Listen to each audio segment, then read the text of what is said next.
नमस्कार। इलेक्ट्रोहोम्योपैथी के इस विशेष एपिसोड में हमारे 500वीं क्लास के पार्ट 2 सेक्शन में अपने सभी सुनने वाले साथियों का स्वागत है, अभिनंदन है। आप सबको सबसे पहले तो मैं आभार व्यक्त कर दूं कि आप सब ने हमारे 500वीं क्लास को जितना मान और सम्मान दिया है वो शायद हमारे पिछले किसी भी एपिसोड से कहीं ज़्यादा है। और मैं पूरे विश्व में जहाँ तक मेरी आवाज़ जा रही है, मैं अपने सभी सुनने वाले साथियों का हार्दिक आभार व्यक्त करता हूँ। हम अपने 500 क्लास के मुकाम में तभी पहुँच पाए हैं जब आप सब ने इतना प्यार और स्नेह दिया है। अगर आपने हमारा साथ छोड़ दिया होता तो शायद हम यहाँ तक न पहुँचते। हमारे कई साथियों ने हमको ये कहा कि इलेक्ट्रोहोम्योपैथी के इतिहास में ये एक मील का पत्थर है, एक ऐतिहासिक रिकॉर्ड है। हालांकि हमारे कई साथी अपने क्लास ले रहे हैं और वो भी इस मुकाम तक पहुंचेंगे, ऐसी मेरी पूर्ण आशा है। और मैं अपनी शुभकामनाएं भी उनके भी 500 क्लास के लिए देता हूं कि अगर वो 500 का सफ़र तय करते हैं और उससे हमारे इलेक्ट्रोहोम्योपैथिक साथियों को लाभ होता है। इस 500 क्लास के पार्ट 2 को बनाने का जो पहला प्रस्ताव आया था वो हमारे एक युवा चिकित्सक की तरफ से आया था और सब ने ये कहा। उसके बाद दिन भर कई फ़ोन आए कि आप हम लोगों के द्वारा जो अनुभव शेयर किए गए हैं उनकी चर्चा अगर आप पार्ट 2 बना के कर दें तो बेहतर होगा। दरअसल आप सब ने अपने अनुभव मुझे भेजे हैं, आपने अपने अनुभव जो रोगियों पर लगाए हैं वो अनुभव मेरे पास बाखूबी आए हैं। मैंने उसका बहुत अधिक अध्ययन भी किया कि आपने किन किन दवाओं का किन किन रोगों पे दिया। लेकिन चूँकि मैं स्ट्रेट फॉरवर्ड बोलने का आदी हूँ और मुझे कहने में कोई संकोच नहीं है कि हमारे कुछ साथियों ने अति उत्साह में हमें खुश करने के लिए या ये बताने के लिए कि वो ज़्यादा से ज़्यादा रोगी देख रहे हैं, कुछ रोगों में उन्होंने गलत फार्मूलों का प्रयोग भी किया है। अब उनके रोगी अगर ठीक हो गए हों तो मैं उनको बधाई देता हूं कि उनकी अटकल या ट्रिक काम कर गई। लेकिन जो रोग उन्होंने लिखा और जिस संबंधित रोग पे उन्होंने जिन औषधियों की चर्चा की, मेरे हिसाब से वो औषधियां फिट नहीं बैठती थी। दिन में आपने देखा भी होगा कि व्हाट्सएप के ग्रुप में कई साथियों ने आपस में एक दूसरे से सवाल जवाब करना शुरू किया और मुझे भी एक जगह लिखना पड़ा कि मैं भी इस बात से सहमत नहीं हूँ। दरअसल हमारे एक साथी ने अपने एक मरीज के केस में 4 औषधियों का चुनाव किया और चारों ही औषधियों में उन्होंने WE का प्रयोग किया, जिस पर हमारे कई साथियों को आपत्ति थी कि आपने हर फार्मूले में WE लगा दिया। और स्वाभाविक रूप से इस तरह के प्रिस्क्रिप्शन अवॉइड किए जाने चाहिए। हमारे कई साथियों ने एक एक रोगी पर 16, 17, मैंने तो एक डॉक्टर की दवाएं गिना तो उसमें 20 औषधियों का मिश्रण उन्होंने किया। जब आप इतनी अधिक दवाओं का मिश्रण कर रहे हैं तो किसी सटीक फार्मूले पर पहुंचने से अपने आप को अनजान बना रहे हैं। मेरा आप सब नए चिकित्सकों से, विशेष करके नए चिकित्सकों से मेरा अनुरोध है कि आप प्रैक्टिस करें। मेरी शुभकामनाएं हैं। जहां आपको दिक्कत हो आप मुझसे फ़ोन कॉल करके अपने रोगियों की सलाह लेते ही हैं, लेकिन जब आप मेरी सलाह लेते हैं तो फिर उस सलाह में आप डोज तो घटा बढ़ा दें, लेकिन औषधियों का घटाना बढ़ाना या हमें दिखाने के लिए या अपने फेसबुक व्हाट्सएप पे ये दिखाने के लिए कि आपने इस रोगी को ठीक कर लिया।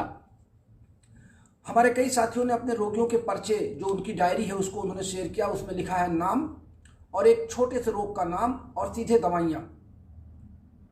अब इलेक्ट्रोहोम्योपैथी के प्रिस्क्रिप्शन लेटर को बनाने के लिए मैंने आपसे बार बार कहा है कि रोगी का नाम, उसकी उम्र, देखने की तारीख और उसका पता। पता का मतलब उसका स्थान किस स्थान का है, और उसके बाद उसकी शिकायत, उसकी 8-10 शिकायतों को आप लिखें। उन 8-10 शिकायतों को जब आप कवर कर ले जाएं तो कवर करने के बाद फिर आप उसके सिस्टम को एनालिसिस करिए। सिस्टम को एनालिसिस करने के बाद उसके ऑर्गन को एनालिसिस करिए और फिर आप प्रिस्क्रिप्शन लिखिए। तो आपको दवाएं सही सही मात्रा में और सही सही औषधियों का चुनाव आप कर ले जाएंगे। डोज भी तब आप सेट कर ले जाएंगे। आप क्या लिखते हैं? आपने लिखा अरविंद कुमार, उम्र 48 साल। आपने नीचे रोग लिख दिया जॉन्डिस और फिर आपने 5 फार्मूले लिख दिए। ना आपने रोगी की शिकायत लिखी, जब तक आप रोगी की शिकायत को अपनी डायरी पर नहीं नोट करेंगे तब तक आपको फार्मूला कैसे होगा। एक रोगी का, मान लीजिए कि आपके पास किसी एक रोग के ही संबंधित 5 रोगी आए, अभी मैं आपकी चर्चा आगे करूंगा। मान लीजिए किसी एक रोग के 5 रोगी आपके पास पहुंचे। ये कोई जरूरी नहीं कि जो रोगी का फार्मूला आपने पहले वाले को दिया वही 5वें वाले को भी फिट हो जाए या दूसरे वाले को भी फिट हो जाए, क्योंकि 5 रोगियों की अपने उसी रोग से संबंधित, हो सकता है मेन रोग का कारण वही हो, लेकिन 5 रोगियों की शिकायतें अलग अलग हो सकती हैं और 5 रोगियों की शिकायत पर उनके सिस्टम या उनके ऑर्गन अलग अलग इन्वॉल्व हो सकते हैं। इस कारण हम, जो मेरी प्रैक्टिस ऑफ मेडिसिन आ रही, मैंने उसके पहले पेज पे ही लिखा है कि हमारे इस फार्मूले को सिर्फ आप एक तरीका समझिए, शेष आप अपने रोगियों की शारीरिक दशा, उनकी शिकायतों के आधार पे औषधियों का चुनाव और डोज का चुनाव करेंगे। क्योंकि किसी भी डॉक्टर के द्वारा बताया गया रोग पर कोई भी दवा या उसके डोज हर रोगी के लिए सटीक बैठ जाए, ये कोई जरूरी नहीं है। हाँ, कुछ अच्छे टाइप के रोग की पर जो रोगों की जो चर्चा होती है, जिनमें हम ये कह सकते हैं कि उस रोग में ज़्यादातर कंप्लेंट हर रोगी की एक ही आती है, जैसे पीसीओडी है या कैंसर है या डायलिसिस का रोगी है, या हम मान लें कोई ऐसा लंग्स का रोग है जहाँ पे आमतौर से शिकायतें, दमा का रोगी है, आमतौर से ऐसे रोगियों की कंप्लेंट, चाहे वो 20 रोगी हो या 50 रोगी हो, उनकी शिकायतों में लगभग मिले जुले लक्षण होते हैं। लेकिन जो आप एक्यूट रोग के फार्मूले हमारे पास लिखते हैं, एक्यूट रोग में हर रोगी की कंप्लेंट अलग अलग हो सकती है।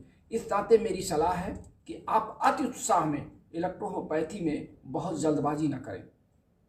इलेक्ट्रोहोमोपैथी दुनिया की सबसे आसान, कम संख्या वाली औषध की चिकित्सा पद्धति है, लेकिन दुनिया की सबसे कठिन, फिजियोलॉजिकल बेस ऑफ पॉइंट पर सबसे कठिन चिकित्सा पद्धति है।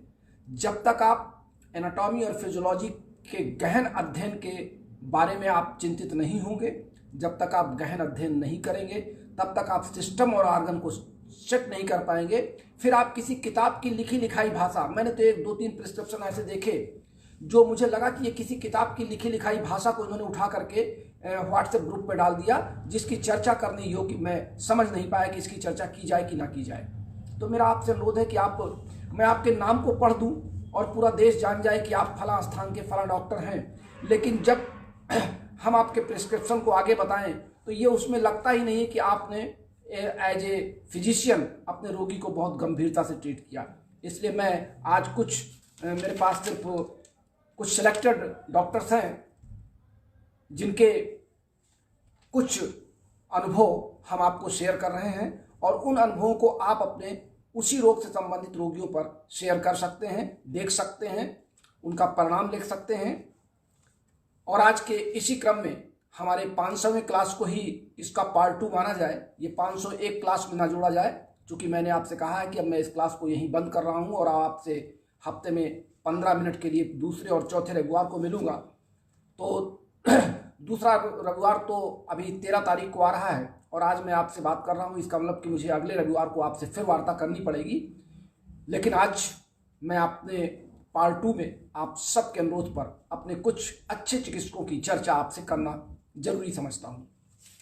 हमारे पहले चिकित्सक हैं बूंदी राजस्थान से डॉक्टर आरिफ मोहम्मद, जिनकी चर्चा मैंने अपने 500वें क्लास में की थी कि ये अपने क्षेत्र के स्किन डिजीज के एक स्पेशलिस्ट बन गए हैं और इनके पास त्वचा से संबंधित बहुत ज़्यादा रोगी आ रहे हैं और इन्होंने बहुत अच्छी सफलता भी पाई है।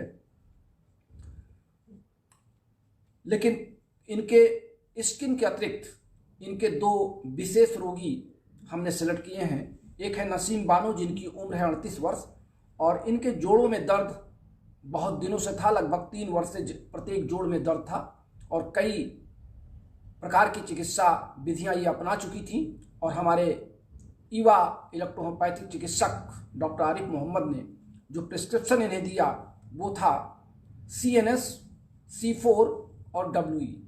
ये 3 दवाएं इन्होंने अलग अलग डोज में, CNS की 20 ड्रॉप्स, C4 की 30 ड्रॉप्स और WE की 10 ड्रॉप्स। इन्होंने इस रोगी की पहले 1 सप्ताह दवा की थी तो रोगी को अपेक्षित लाभ नहीं मिला।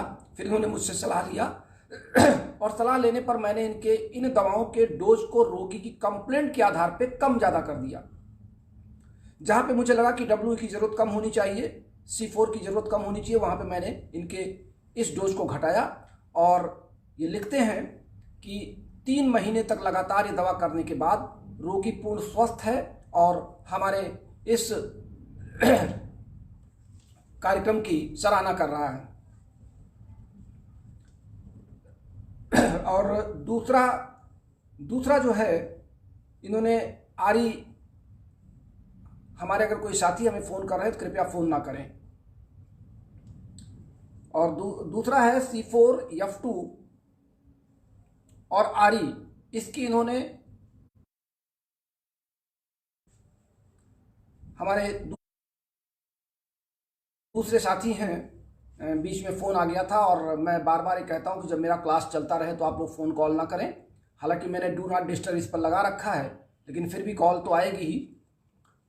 इन्होंने उसी रोगी को C4 और F2 और आरी ये एक ऑयल में, सरसों के तेल में लगा करके जोड़ों पर मालिश करने की भी सलाह दी थी और इस पर इनका रोगी बिल्कुल ठीक हुआ है।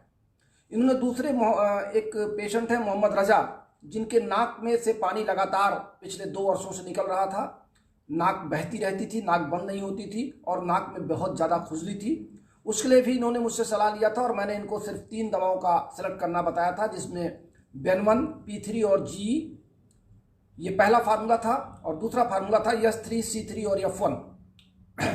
इन दोनों की 20-20 ड्रॉप सुबह दोपहर शाम इन्होंने अपने रोगी पर आजमाया और रोगी इनका 1 महीने के बाद बिल्कुल नॉर्मल कंडीशन में है। जो 2 साल से उनकी नाक बंद नहीं हो रही थी, वो नाक अब नॉर्मल में है और सांस लेने में उनको कोई दिक्कत नहीं है।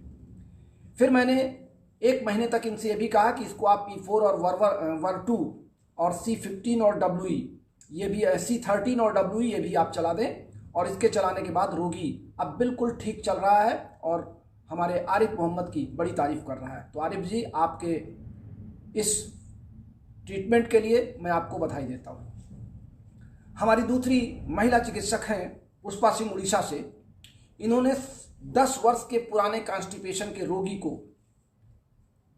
जिसका नाम है संध्या श्रीकर, लेडीज पेशेंट हैं और 10 वर्ष से पुराना इनका कॉन्स्टिपेशन था और इन्होंने 3 महीने में इस रोगी को पूर्ण स्वस्थ किया है। और पहला फार्मूला इनका था S1 WE, ये 40-40 ड्रॉप इन्होंने दिया सुबह दोपहर शाम। दूसरा फार्मूला था भोजन के बाद इन्होंने दिया S10 S5YE। और तीसरा फार्मूला रात में सोते समय स्लास का प्रयोग इन्होंने कराया 40 ड्रॉप। और ये लगातार दवा देने के बाद इनकी जो रोगी है वो पूर्ण स्वस्थ है। इन्होंने एक और अच्छा फार्मूला इसी से संबंधित है, इस नाते इसको दोहराना ठीक नहीं है, इसी से संबंधित लगभग ऐसे ही रोगी इनके हैं। लेकिन पुष्पा जी चूँकि अभी नई चिकित्सक है और पिछले वर्ष इन्होंने अपनी क्लिनिक का उद्घाटन किया था, तो 1 वर्ष में अगर ये अच्छे रोगी इनके यहाँ आ रहे हैं, लगभग 10 से 15 रोगी 20 रोगी ये पर डे देख रही हैं, तो बहुत अच्छी इनकी प्रैक्टिस है और मैं शुभकामनाएं देता हूँ कि ये भविष्य में और अच्छी तरक्की करें। हमारे अरुण श्रीवास्तव उन्नाव से हैं। इनके हमने 2 रोगों को चयन किया है, हालांकि इन्होंने कई लंबे प्रिस्क्रिप्शन हमारे पास भेजे थे।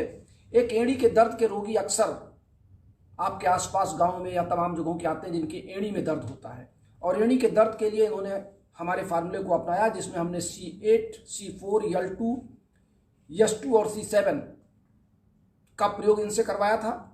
और दूसरा दिया था B और G का 15-15 ड्रॉप सुबह शाम भोजन के बाद देने के लिए। इन दोनों पर इन्होंने 1.5 महीने तक दवा किया और 1.5 महीने बाद इनके रोगी के एड़ी का दर्द बिल्कुल गायब है। अब इसमें कारण क्या होता है कि अगर एल्ब्यूमिन बढ़ गया है या ब्लड में आपके यूरिन में अगर आपका ब्लड बढ़ गया या यूरिन शुगर जिसको कहते हैं उसके भी लक्षण हो सकते हैं, ब्लड शुगर के भी लक्षण हो सकते हैं, तो इन सब को कॉम्बिनेट करते हुए एक मिक्सचर मैंने इनको बताया था और उसका इन्होंने प्रयोग किया और इस पर रोगी इनका ठीक रहा। दूसरे इनके पास एक इनके जीभ में सूजन थी और जीभ में सूजन के बाद इनको हमें सलाह दिया था कि S4 C13 L3 B और G का एक कॉम्बिनेशन बनाया जाए। और दूसरा कॉम्बिनेशन हमने बनवाया था S9 C4 C11 का, जो 10-10 ड्रॉप, दोनों ही दवाओं का 10-10 ड्रॉप सुबह दोपहर शाम 3 बार प्रयोग कराया गया और रोगी इनका पूर्ण स्वस्थ है। तो ये कुछ ऐसे रोग हैं जो कॉमन नहीं है, हेर फेर करके रोगियों के पास आते हैं, चिकित्सक के पास आते हैं। तो ऐसे सिलेक्टेड रोगों की चर्चा की जानी जरूरी है। अब आइए कुछ विशिष्ट रोगों की बात हम कर लेते हैं। विशिष्ट रोगों में आपका महिलाओं के लिए पीसीओडी और डायलिसिस, कॉमन में मेल और फीमेल या किसी के लिए भी। तो डायलिसिस का एक रोगी की चर्चा तो मैं कर रहा हूं नाम से, लेकिन इस तरीके के लगभग 20 रोगी संबंधित चिकित्सक जिनके बारे में मैं चर्चा करने जा रहा हूं, उन्होंने 20 रोगी ठीक किए हैं। ये हैं मिस्टर राजकुमार भारद्वाज जी, जिनकी चर्चा मैं आपसे पिछले कार्यक्रम में भी कर चुका हूं, लेकिन इनके रोग की चर्चा मैंने नहीं किया था। मैंने कहा था कि इनके पास किडनी के संबंधित बहुत रोगी आते हैं और किडनी के स्पेशलिस्ट हो गए हैं। इनके पास डायलिसिस के रोगी को इन्होंने दिया था S6, C6, C17, Ven1, B और G। इसकी 30-30 ड्रॉप दिन में हर घंटे पर लगभग 6 बार ये पिलवा रहे थे। और दूसरा फार्मूला इन्होंने लगाया था L3, S10, C10 और P4। जब मैंने इनको P4 की सलाह दी तो थोड़ा सा ये चौंके थे कि आप इसमें P4 क्यों दिलवा रहे हैं, क्योंकि P4 तो लंग्स की दवा है। तो मैंने इनसे कहा कि किसी भी सिस्टम को मजबूत करने के लिए हमको ऑक्सीजन की सप्लाई देनी पड़ेगी। डायलिसिस का रोगी वैसे भी कमजोर होता, अधीर होता है, तो जब हम P4 देते हैं तो हमारे लंग्स की कैपेसिटी, उसके कार्य करने की क्षमता बढ़ जाती है और ऑक्सीजन की सप्लाई तेज हो जाती है, जिससे एनर्जी इंप्रूव होती है हमारी सभी ऑर्गन्स में और ब्लड में एनर्जी इंप्रूव होती है। इस नाते हर रोग, जो जटिल रोग होते हैं, वहां पे जब हम P4 लगाते हैं तो हमें उसका बेहतर लाभ मिलता है। इस नाते मैंने P4 इनके फार्मूले में ऐड किया था। और आपको जान के ताज्जुब होगा, इनके पास सारे रिकॉर्ड हैं, रोगियों के फ़ोन नंबर्स हैं और बाकायदे रोगियों की फोटोग्राफ्स हैं। इन्होंने कहा है कि अगर किसी को संदेह है तो हमसे पूरा डिटेल ले सकते हैं। हालांकि इन्होंने डिटेल मेरे व्हाट्सएप पे भेजा भी है 3-4 रोगियों का, अब वो यहाँ दिखाने में थोड़ी सी दिक्कत है हमको। और दूसरा है ओवियन सिस्ट का। ओवियन सिस्ट में तो ये था कि 10 वर्षों से वो पत्नी निसंतान थे और टेस्टिंग में उस महिला के ओवरी में सिस्ट पाया गया था, जिसके नाते वो मेंस्ट्रुअल साइकिल में उसके दिक्कत थी, उसकी माहवारी ठीक नहीं हो रही थी और डॉक्टर ने उनको ऑपरेशन की सलाह दी थी। लेकिन जब हमारे संपर्क में ये रोगी आया और भरद्वाज जी ने हमसे चर्चा की कि इस पर क्या क्या दिया जाना चाहिए, तो हम दोनों लोगों ने आपस में इस पर चर्चा करके 2 फार्मूले सेट किए थे। और आपको जान के ताज्जुब होगा कि दोनों फार्मूलों को 3 महीने तक देने के बाद आज वो पत्नी संतान से युक्त हैं, उनके पास एक हंसता खेलता बच्चा भी है और पूरी की पूरी ओवरियन सिस्ट गायब हो चुकी है और वो प्रेग्नेंट हुई और एक बच्चे की माँ भी है। और इसका पूरा रिकॉर्ड डॉक्टर राजकुमार भारद्वाज हिसार के पास मौजूद है। कोई भी साथी उनके फ़ोन नंबर 9354141139 पर संपर्क करके उनसे इसकी जानकारी ले सकता है दोनों रोगों के लिए। ओवरियन सिस्ट में जो फार्मूला सेट किया गया था वो था S5, C5, Ven1, G, ये पहला फार्मूला था। और दूसरा फार्मूला था CNS + C4 + WE और C3। दोनों ही फार्मूले में 40-40 ड्रॉप सुबह दोपहर शाम 3 बार अल्टरनेट करके, पहली दवा फिर उसके बाद दूसरी दवा, ये दी गई थी। हमारी दिल्ली की एक लेडी डॉक्टर हैं बीना बोरा जी, इनके पास महिला रोगी ज़्यादा आती हैं और महिला रोगियों में इन्होंने एक तो पीरियड ज़्यादा जो महिलाओं को आते हैं, ब्लीडिंग अधिक होना, एक निर्धारित मात्रा से अधिक ब्लीडिंग होना MC के समय, उस पर इनको मैंने एक फार्मूला सेट किया था L2, C7BE। और केवल यही फार्मूला 15 दिन देने के बाद नेक्स्ट मेंस्ट्रुअल साइकिल पर ब्लीडिंग बिल्कुल चेक है और ठीक है महिला वो। दूसरा, इन्होंने कॉर्न पर, जो कॉर्न बन जाते हैं जगह जगह पर, उस पर S3, L3 और C4 ये 40-40 ड्रॉप सुबह दोपहर शाम 3 बार खिलाने के बाद इन्होंने कॉर्न पर बड़ी अच्छी सफलता प्राप्त की। ल्यूकोरिया, जो महिलाओं के कॉमन रोग होते हैं, उस पर L3, S10, Ver2 और Ven3 ये 4 दवाओं की 20-20 ड्रॉप दिन में 4 बार रोगी को दिया गया और रोगी को साफ सफाई के बारे में बताया गया। रोगी से को इसके बारे में भयभीत न होने की सलाह दी गई और रोगी अब बिल्कुल ठीक है, जबकि वो 5 साल से ल्यूकोरिया से पीड़ित थी। ये थी बीना बोरा जी, नई दिल्ली से। हमारे उदय भान जी हैं, बहुत अच्छे चिकित्सक हैं और ये अपने क्षेत्र में पैरालिसिस एक्सपर्ट माने जाते हैं, लकवा विशेषज्ञ माने जाते हैं। इनके पास इस तरह के रोगी बहुत पहुंचते हैं और इलेक्ट्रोहोम्योपैथी में इन्होंने लकवा में या पैरालिसिस में बड़ा कमाल किया है, रोग पर नियंत्रण करके। एक रोगी था जिसके पैरों में 4 साल से शून्यता थी, उसके पैर में बिल्कुल कोई चिकोटी काटने पर या पिन चुभोने पर उसे पता नहीं चलता था। इन्होंने मुझसे संपर्क किया कि इसमें क्या दिया जाए, तो मैंने इनको सलाह दिया कि F1, BEN1, C1, C4, A1 और RE, ये 6 दवाओं का मिक्सचर मैंने इनको बनवाया और हमने कहा रात में सोते समय उनको स्लाश पर डे दीजिए 30 ड्रॉप, और ये दवा उनकी चलती रही और 2 महीने बाद उनके पैरों का शून्यपन बिल्कुल समाप्त हो गया है। और पैरालिसिस में या लकवा में इन्होंने दिया F1, C1, BEN1 और RE 40-40 ड्रॉप दिन में 4 बार, और दूसरा दिया S1 और P4, फिर वही P4 मैंने दिया S1 और P4 ये 20-20 ड्रॉप भोजन के ठीक पहले, और B और G और BE और RE, BE और RE ध्यान रखिएगा। हालांकि लोग कहते हैं पॉजिटिव पॉजिटिव मिला दिया, बस यहीं पे चक्कर मेरा थोड़ा सा अलग हो जाता है। B के साथ मैंने RE मिलवाया था, B और RE का मिला करके एक तेल में मालिश करवाया मैंने और रोगी इनका बिल्कुल लकवा का चलता हुआ गया है। इनके पास लकवा का फर्स्ट अटैक में रोगी आया था और एक इन्होंने बहुत अच्छी सफलता इस पर और भी प्राप्त की है। एक रोगी का स्पर्म नील था और आज वो एक पुत्र का पिता है और स्पर्म की काउंटिंग बढ़ी है, स्पर्म की मोबिलिटी बढ़ी है। और फार्मूला मैंने इनको दिया था F1, BEN1, S3, C3 और RE। ये पहला फार्मूला था जिसमें 20-20 ड्रॉप दिन में 4 बार, और L2 और CNS 20-20 ड्रॉप सुबह शाम भोजन के पहले, और S10 और C10 ये भोजन के बाद। ये मैंने 3 फार्मूले इनको दिए थे और तीनों फार्मूलों को सेट करने के बाद इन्होंने अपने रोगियों पर सफलता प्राप्त की है।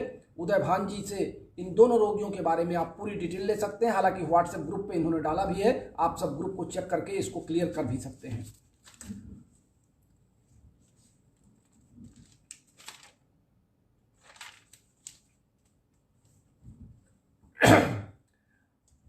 कुछ जरूरी बातें भी जरूरी हैं इस पार्ट 2 के क्लास में। हमारे एक डॉक्टर अरविंद कुमार जी हैं, इन्होंने लिखा है कि आपके क्लास लेने के कारण मैं इलेक्ट्रोहोम्योपैथी में 10 साल बाद फिर से दोबारा वापस आया और आज मैं एक अच्छी प्रैक्टिस कर रहा हूँ। यानी ये 10 साल पहले हताश और निराश हो चुके थे, इन्हें इलेक्ट्रोहोम्योपैथी के भ्रमजाल को में उलझा दिया गया था, ये अपने आप को भ्रमजाल से निकाल नहीं पा रहे थे और मेरे क्लास से ये पुनः प्रैक्टिस में लौट आए हैं। और इस तरह के कई साथी हैं जिनके नाम अगर मैं लेना शुरू करूँ तो ये क्लास फिर लंबा हो जाएगा, जो देश के विभिन्न कोनों में थे, जिनका इलेक्ट्रोहोम्योपैथी से विश्वास टूट चुका था, जिसमें मिस्टर अमरनाथ शर्मा जी भी हैं जो बनारस के हैं, चंदौली के।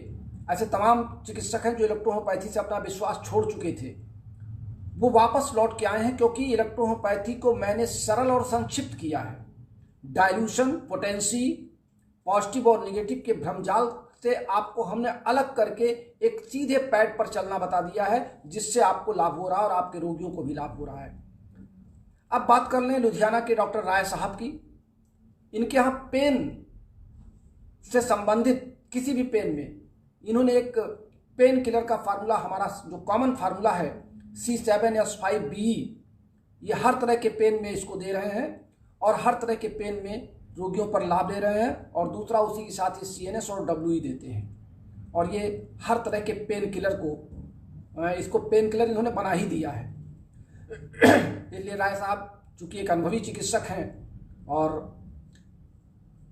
लुधियाना में काफ़ी अच्छा काम कर रहे हैं, तो इलेक्ट्रोहोम्योपैथी में अगर इन्होंने पेन किलर को बिल्कुल फिक्स कर दिया कि यही पेन किलर है, तो मैं निश्चित रूप से अपने इस फार्मूले को बहुत धन्य मानता हूं कि मैंने एक अच्छा फार्मूला सेट किया। हमारे DN मिश्रा जी, अगर आप लाइन पर हों, आपने गॉल ब्लैडर स्टोन पर 2 फार्मूले लिखे और 2 फार्मूलों के बाद आपने 2 पेटेंट दवाइयों की डोज लिखी। आपने जो 2 स्पेजिक एसेंस या D3 के जो फार्मूले लिखे या किस फार्मूले उससे है मैं आपने क्लियर नहीं किया, लेकिन आपने आगे लिखा OD। ओडी का अर्थ आप समझते होंगे, ओडी का क्या मतलब है। आप एक चिकित्सक हैं, इस नाते इसकी व्याख्या करना ठीक नहीं है इस सोशल मीडिया पर। आपने इन दवाओं के फार्मूले के सामने ओडी लिखा है, जिसमें आपने दवा लिखी S2, S6, C6, C17 और दूसरी दवा आपने लिखी S5G, दोनों में आपने ओडी लिखा है।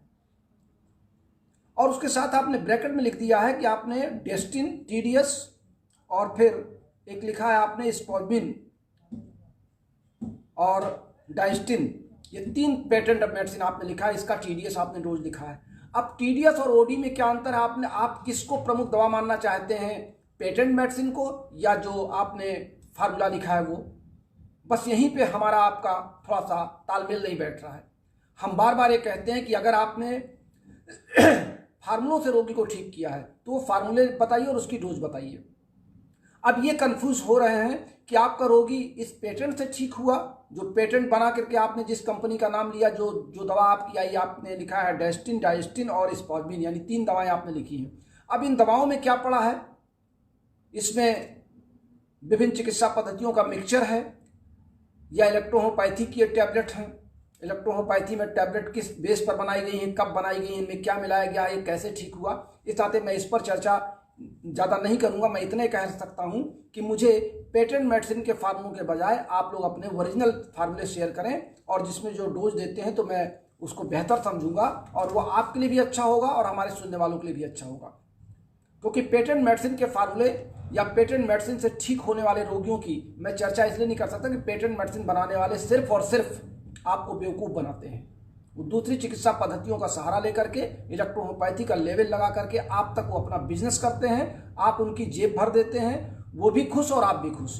आपको ज़्यादा तलाशना नहीं पड़ता है, आप डिब्बी उठाते हैं, 4 गोल टैबलेट निकाल देते हैं, 4 गोली निकाल देते हैं, सिरप दे देते हैं, ऑइंटमेंट दे देते हैं। आप रोगी से अच्छा पैसा ले लेते हैं और आप उस दवा बनाने वाली कंपनी का अच्छा बिजनेस दे देते हैं, यानी दोनों का TRP बढ़ जाता है। इस नाते मैं ज़रूर आपसे चाहूँगा कि अभी जब तक इलेक्ट्रोहोमोपैथी की मान्यता न मिल जाए तब तक पेटेंट के बजाय ओरिजिनल मेडिसिन पर प्रैक्टिस आप करने के आदी बने और ओरिजिनल मेडिसिन पर आप अपना नेम और फेम करें और इलेक्ट्रोहोमोपैथी की जय जयकार क्षेत्र में करने दें। मेरा इतने निवेदन है, इसलिए मैंने आपके इस नाम को इसमें सम्मिलित किया। चूँकि ये विशेष प्रकार का प्रिस्क्रिप्शन मेरे सामने आया व्हाट्सएप पर, तो मैंने कहा इसकी चर्चा मुझे जरूर करनी चाहिए। और अब हाँ, एक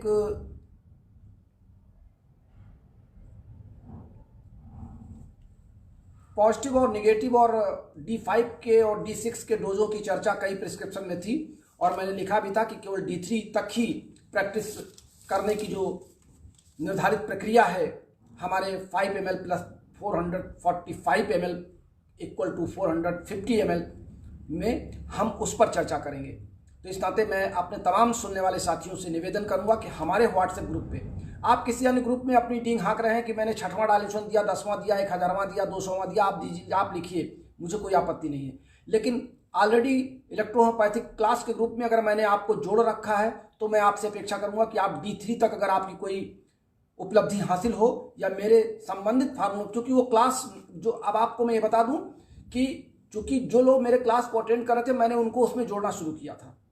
तो अगर आप मेरे क्लास को सुन रहे हैं, मेरे फार्मूलों को फॉलो कर रहे हैं, तो फिर उन फार्मूलों पर ही अपने अनुभव हमको बताएं, तभी तो मुझे पता चलेगा जो फार्मूले मैंने सेट किए हैं या जितने लोग उस पर सुन रहे हैं उनके अपने अनुभव क्या हो सकते हैं, जिससे हमारे अन्य साथी उस पर लाभ लें।